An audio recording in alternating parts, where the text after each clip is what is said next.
devido à pouquíssima autonomia que ele concede ao indivíduo. O indivíduo no Bourdieu praticamente some, tá? Ele vira apenas uma variação de um hábitos de classe, de um hábitos de um determinado grupo social. Ele chega a falar, né? É uma variante estrutural de um hábitos de classe, é isso que é o indivíduo. A escolha do indivíduo é muito relativa.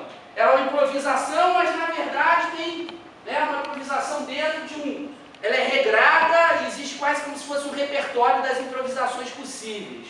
Não há muita liberdade para o indivíduo. Isso é uma coisa que a gente poderia discutir, né? Mas eu acho que o fundamental da contribuição do Bourdieu, e é aí que vem a noção de hábitos, é a ideia, é a pergunta que ele faz. Como é que uma sociedade consegue se reproduzir?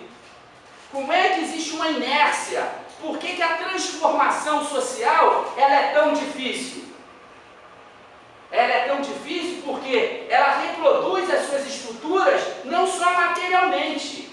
Ela não se reproduz só na bolsa de valores, nas aplicações financeiras, etc. Ela reproduz as suas estruturas no interior do psiquismo individual, que vai ser totalmente marcado por isso.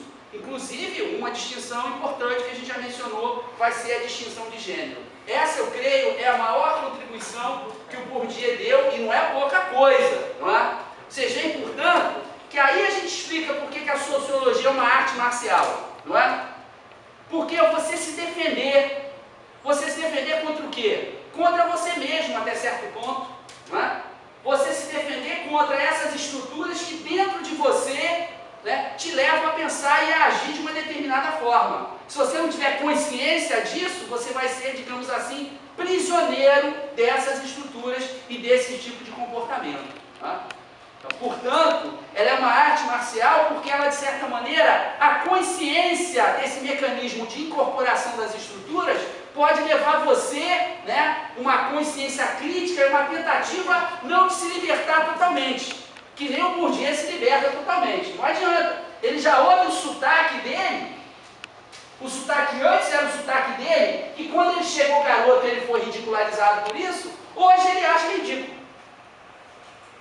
Mas aí ele dá um exemplo fantástico, né, de como o hábitos vai sendo incorporado, vai sendo traduzido para o indivíduo. Tá?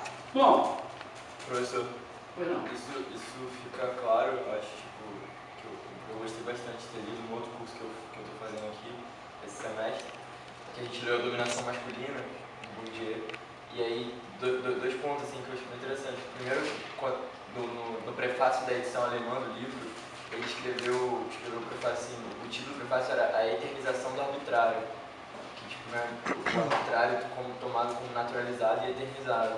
E aí no final, quando ele faz uma nota sobre o movimento gay e lésbico, ele fala tipo, que como tipo, você conhecer mais e ter mais noção das estruturas que te subordinam, né, no caso daquela lógica masculinista e tal, mas você pode tentar meio que subverter isso, né? Assim, tipo, aí eu achei interessante.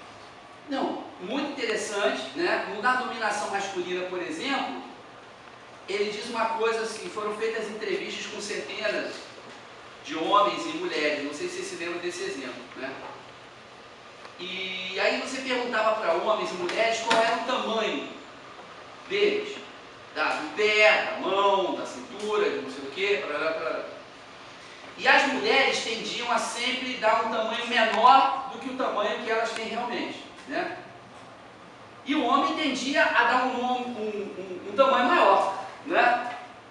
Porque você vai ter essa oposição, né? Do homem, ele vai falar inclusive dos cabide, né? De uma tendência centrífuga do homem voltado para o exterior, e da tendência centrípeta da mulher na cultura cabide, né? Voltada para o interior, para o cuidado da casa, para o cuidado dos filhos, que ainda é na grande maioria das culturas, inclusive na cultura ocidental, né? Não vai me dizer que hoje, em 2012, a gente tem uma equivalência entre homem e mulher do ponto de vista dos trabalhos domésticos.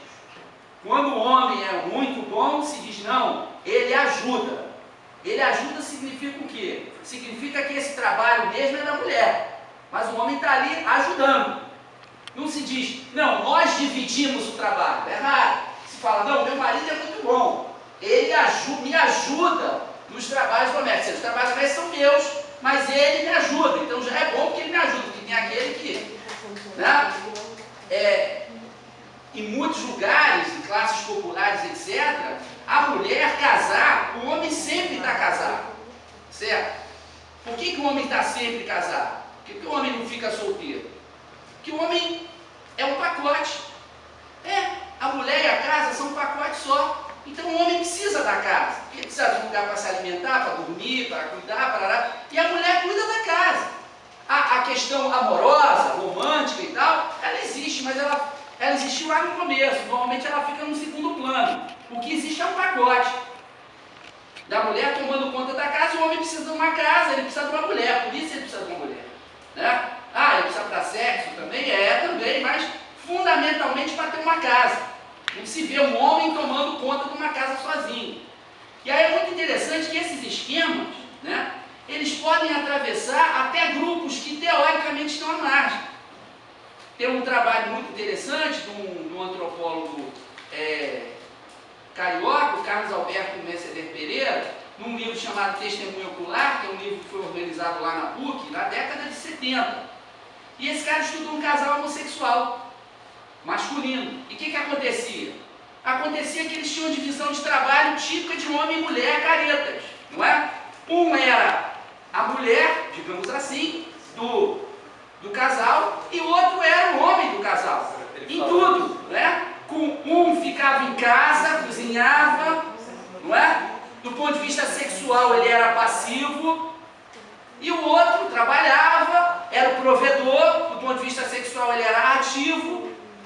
Então, não estou dizendo que seja a média dos casais homossexuais nem nada, mas estou dizendo que essas estruturas são tão fortes que mesmo aqueles que, digamos assim, são muito prejudicados por essas estruturas e por essas concepções,